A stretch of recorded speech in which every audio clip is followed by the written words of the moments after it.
Hey guys, and welcome back to the Sonic Adventure Talkthrough, me the Jonin Monkey. I know it's been a long time, but yeah, time has been very short lately, and here we are starting the first speed stage of this talkthrough, Radical Highway. This is a stage which is, I wouldn't say it's extremely popular, but for some reason Sega keeps liking to remake it, because it was in the 3DS version of Sonic Generations, and it got referenced in Mario and Sonic at the Winter Olympics. Yeah, and this was where the Dream Snowboarding was held. That's the whole where the whole "is that Donkey Kong on a snowboard riding down the suspension bridge" came from. And I guess I better quickly explain the mechanics of the speed stages. This is obviously what Sonic is more known for, running through at high speed collecting rings. There are the springs you can jump on that propel you upwards in all sorts of directions. B is the somersault attack you just saw there. That can be used to attack enemies, it's also used to get out of tight spaces, and if you press A and A again, you get to do the homing attack, which instantly homes in on generally enemies, but it also homes in on springs, and as you saw back there, item boxes as well. So it can be useful to get things like that. And yeah, if you press A on ramps, you will fling yourself forward, and on those swinging bars you just saw there, if you press A at just the right time, like when it flashes red, you'll propel yourself forward even more. And this is all part of something I actually really like about this game, and whilst it does have problems, this is one element I do wish would come back in Sonic games, and it's called the Action Link. I don't know if we'll get another chance to see it again, but generally, let's see. Ah, damn it, it didn't land, so I didn't get any points for that. Yeah, generally, if you do stuff like crazy stunts over ramps, homing attack like a specific sequence of enemies, you get like several points for it. So, like, if we just do here, I believe I'll get, yeah, I get about 100 points for that. Oh wait, there's one thing. You may be wondering why I was jumping up there. There is a bonus, I guess you could call it boss on this level, but really it's just a glorified standard enemy. It's known as the Vulcan Fighter, and it can appear if you're a bit too slow on the stage, which is basically a jet fighter that shoots at you with machine guns. And it really isn't that great. It can just be taken out by one homing attack, which, given that it looks very imposing since, you know, it's a jet fighter with a machine gun, it's really not that impressive. But yeah, getting back to the action stages, unlike the shooting stages or the treasure hunting stages where it's mostly based on how many enemies you kill or something, or you know, just things that are obvious, in the speed stages it's about linking certain actions together. Like in some stages, if you jump off a ramp, perform the correct swing on the spinning bars, then home and attack an enemy, you get something like 800 points. And that's something I really, really liked, because it gives you a reason to go back through the speed stages so that you can find all the individual secrets and where you can get the most points. Like, it's really fun going back through the speed stages to find out like all the tricks you can do, because obviously it looks cool when it's pulled off, but and like I said, it adds more replayability to the levels, and it's satisfying when you manage to pull all this thing and get a rank A. But anyway, enough about gameplay, let's get back to story. And this moment, I believe this works better as an introduction for Shadow than the one you see in Dark Side Story, because yeah, this is very imposing, and this is how you meet him in the Hero Side Story, because obviously you're doing it from Sonic's viewpoint. And what you're also hearing is Shadow's main theme for this game. Oh, what was it called? I believe it was With Me. But yeah, it's really not that good. I mean, it's okay as an instrumental version like this. It's the lyrics, and I'll get more into that in a moment. This is the introduction of Chaos Control in Super Slow Motion. The Chaos Control, for those who don't know, it's a technique that, as Sonic says here, it's mostly used to warp from one location to another. So, how it works kind of changes depending on what moves they go in. Sometimes it allows someone to warp through space, sometimes it manipulates time so that Shadow can just slow things down and move about. It honestly depends on what the game wants to do at that particular moment. And so, from that cool moment that starts off the rivalry between two hedgehogs, we head back to one of Rouge's these stages. Yeah, like I said, I'm not greatly opposed to the treasure hunting levels, at least not compared to most people, because they can be fun. Unfortunately, the stages that occur in Eggman's base, or this pyramid in particular, are really not that fun. The main reason being, well, you can see that you don't really have room to explore. It's just these long, narrow corridors, and that may not seem like a big deal, but here's the thing. The radar doesn't take the corridors into account. So there are some moments when it suddenly starts going bing, bing, bing when you're in one of these corridors and you're running up and down like an idiot because you're thinking, oh, it must be here somewhere. But what it actually means is that the radar is going off because the room next to the corridor has the emerald in it. So you end up wasting time just running up and down the same corridor looking like an idiot wondering what the heck's going on. It's kind of iffy design is what I'm trying to say, because it just causes you to waste time instead of... Ow, that was painful.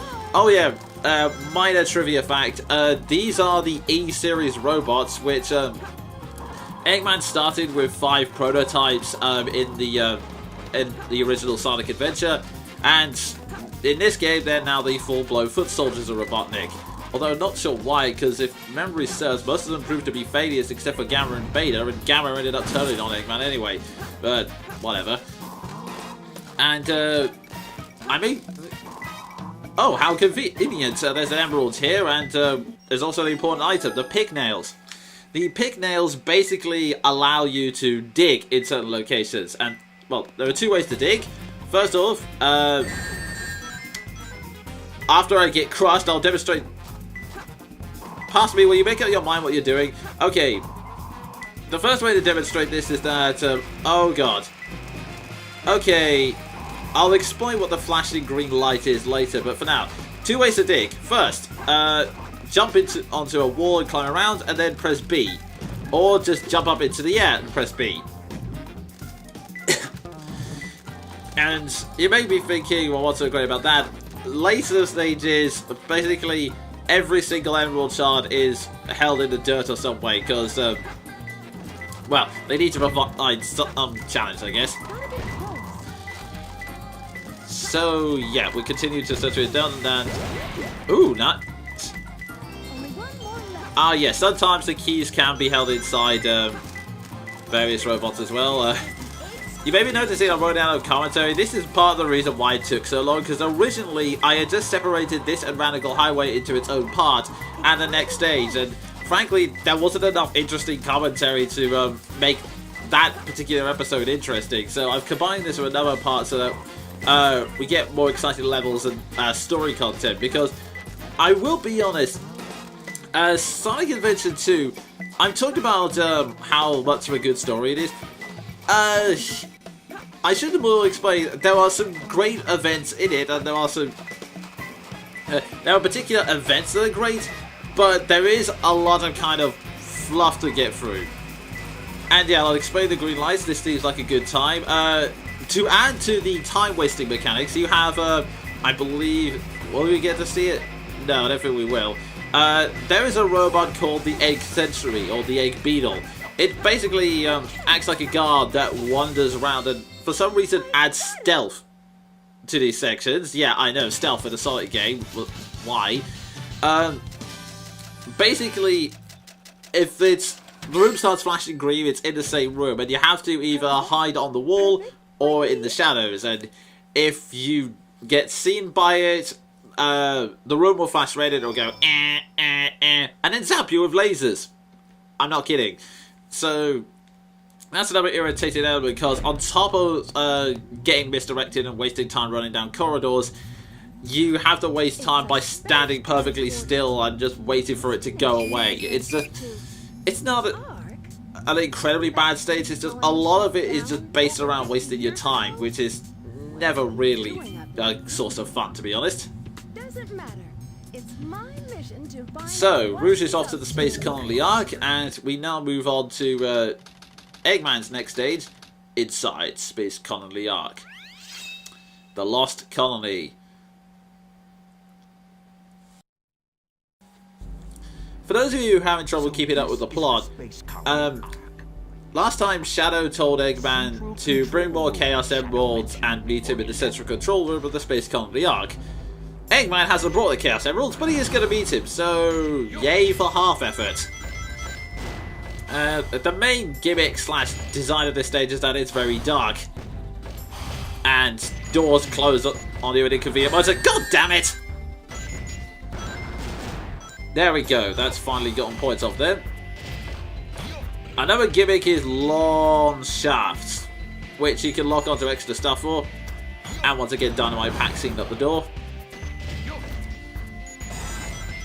Yeah, that's the main trick this stage likes to do. It's pulling out enemies at the last minute. And if you're trying to get like A ranks, like, you know, like score a lot of points, you're gonna have to rely on memorization more than anything else. Because more than anything, this stage likes to just show enemies at the last minute. So yeah, as you can see, I logged on to 3 and then it turned out there was about 8 in the room. So I could have gotten a higher score there.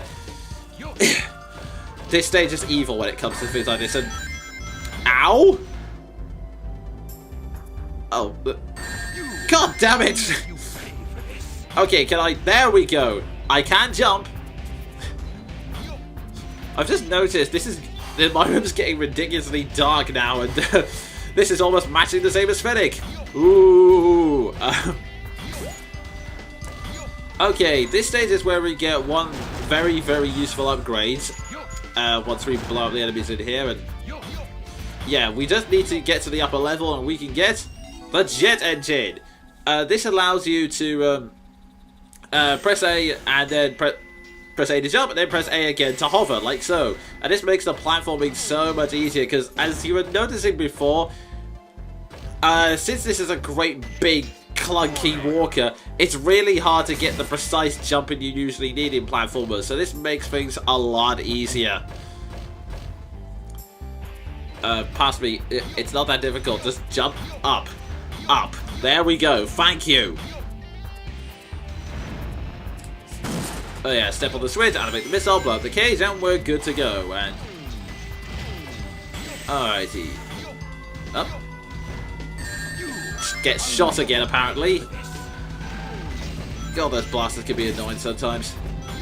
I mean, you can log onto them to knock them out of the way, but it's just they're so long.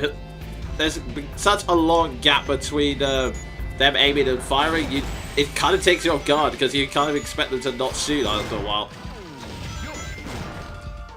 Oh yeah, you also get those weird canisters that fly up.